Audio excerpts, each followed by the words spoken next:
Hey everyone, it's Andrea with an update on Mica's Law in Florida and what we're doing. We are having our first meeting on March 1st at 2 p.m. via Zoom. So it does not matter where you're from.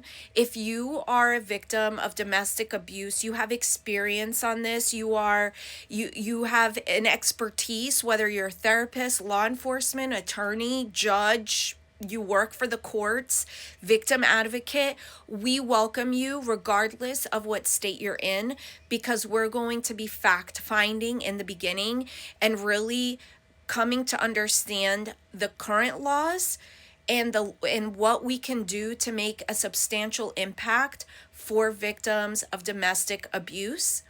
This effort will always be led by the voices of domestic abuse, because if you have never gone through it, you just don't understand, especially when it comes to manipulation and stuff. So those of you who've gone through it, you know exactly what I'm talking about.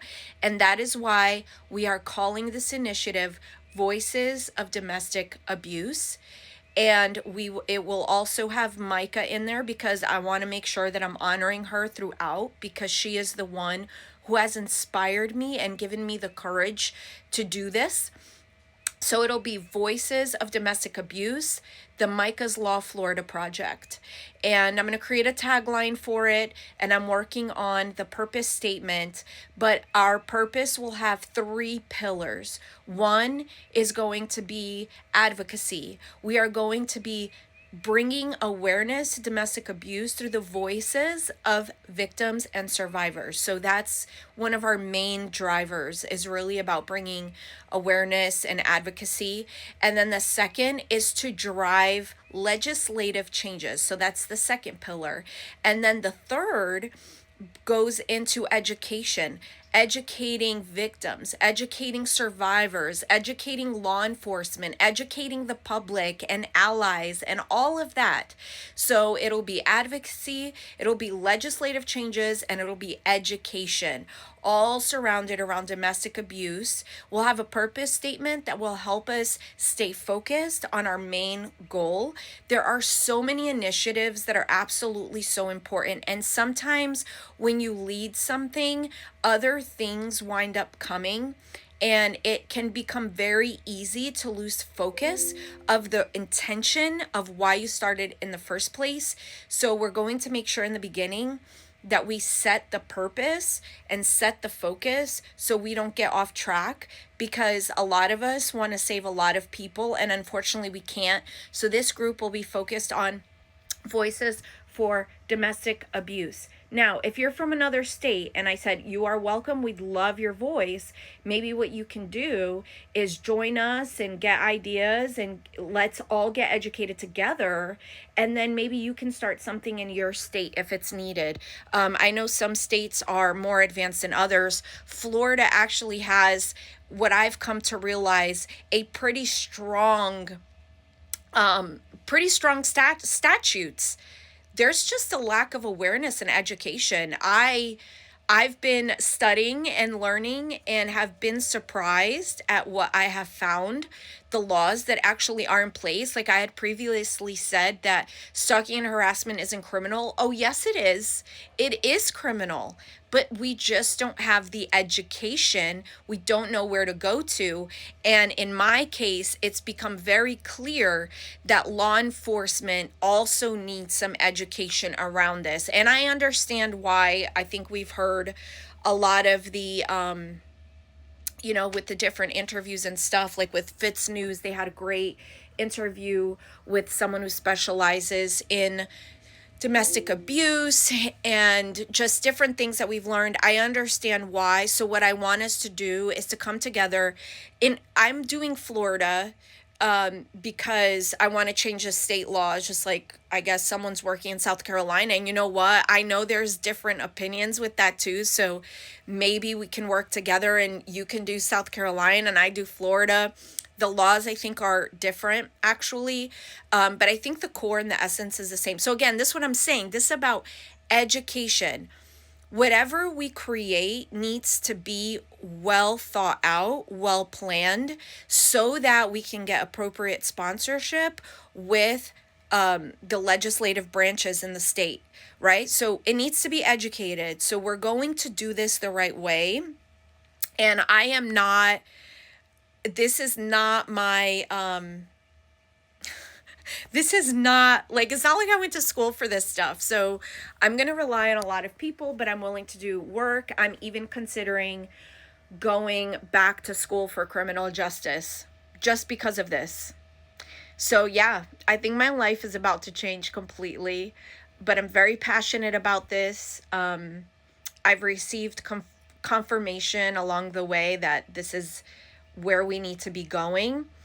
So if you want to be part of this meeting, it'll be on Zoom, March 1st, 2 p.m. Eastern. I would love everyone and anyone, like, let's get to know each other. Let's talk. Let's identify who's an expert in what. And let me tell you something.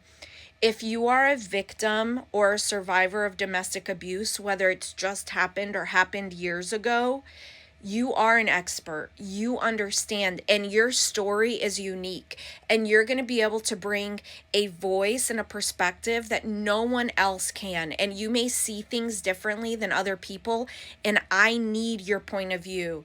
I see life like a diamond. There's multiple facets, and one facet is not more important than the other. When they all serve a purpose, and when they come together, it reflects a beautiful rainbow. That's the way I see life. So we're going to be in this together. We're going to work together. We're going to make sure that we keep our priorities straight, and we stay focused. And through it all, my heart is to honor and remember Mica Francis. And it is to somehow bring her name into whatever it is that we create so that her voice can live on, because she did leave her voice. And she left it in a very powerful way, at least for me, because I have her voice saved on my phone and I listen to it often. And I just want to keep that voice alive because I feel like that's what she would want. And we are going to be a platform that enables victims to bring forth their voice in a safe way. And we're going to help them. We're going to help them not just survive, but to thrive. I am someone who is thriving. I have difficulties. Abuse is still being perpetuated by the courts. Like all this stuff going on with the protesters and how it's like harassment is like the legal system's being brought in. I've been dealing with that for years and I'm still going through it. But despite it all, I'm thriving. My family's great. I love my life. Like that's just a little blip in my life. And it's a big one and it impacts a lot, especially financially. And I have kids about to go to college and all that stuff. But the reality is life is great despite that one thing. I'm not letting it define me. And I'm thriving. And that's what I want for everyone. We will not be defined by the abuse that we endured or the abuse we're going through or the abuse that we're leaving. We will be defined by who we are. And you may not know who you are right now. I've been there. I understand. It's a dark place. But talk to someone. Don't do it alone. Don't isolate yourself. Talk to someone and start leaning on someone trustworthy so that you can find your way to yourself. Because when you do, no one will be able to abuse you anymore. It's hard, but you will get there. There is hope. There is light in the darkness. There is peace. Peace is possible in the midst of chaos.